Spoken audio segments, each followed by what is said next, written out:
Hey, I am Solus121 of Real Hard Reviews, and today we are looking at my very first custom built system, a old 939 rig from all the way back in 2005.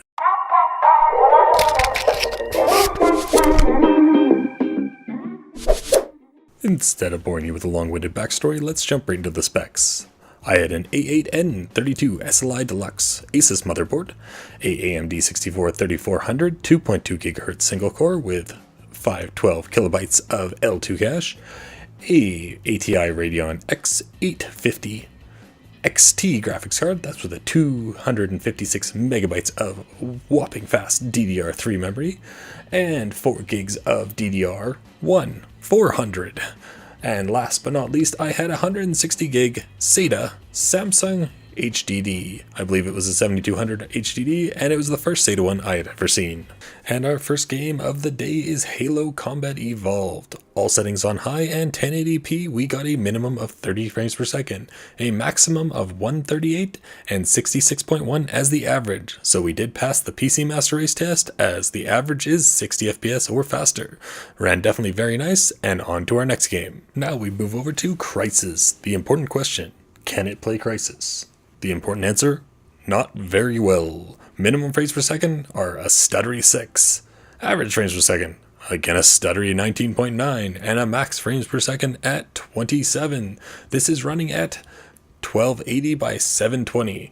So that's 720p for you, and even at 720p, it could not handle even 30 frames per second as an average, and sadly, I would not call this very enjoyable or very playable. This is very lowest settings with everything off. Due to popular request, we now have League of Legends, which we'll include in all future reviews.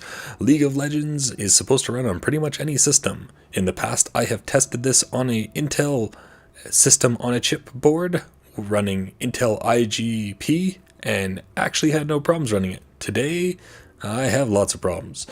2 frames per second is the minimum, 15.5 is the average, and 30 is the max. This is running at 1080p, settings on high. Changing from high to low on settings didn't seem to affect it at all, as the CPU was the total bottleneck here, and the graphics card was definitely not the problem. So, on to our final test, and a very sad one. Before we jump into our final test of the night, which will be Fallout New Vegas, I have to say, something sad happened. After I was done doing all the benchmarks and getting all the results, I went to check the recording and noticed I didn't have a recording for New Vegas. So I threw the system back together and started recording, and that's when this happened. As you can see, Fallout New Vegas completely crashed on me, and actually what happened was the entire system died. The graphics card is completely dead now, and I can't find any signs of life in it other than that roaring fan noise. It will not display to any display or output anymore, so sadly this is RIP for the X850 XT. 12 years of going strong are all now over, but Fallout New Vegas before the failure was running at a minimum frames per second of 3, an average of 30, and a maximum of 63 with all settings on low and anti-aliasing off.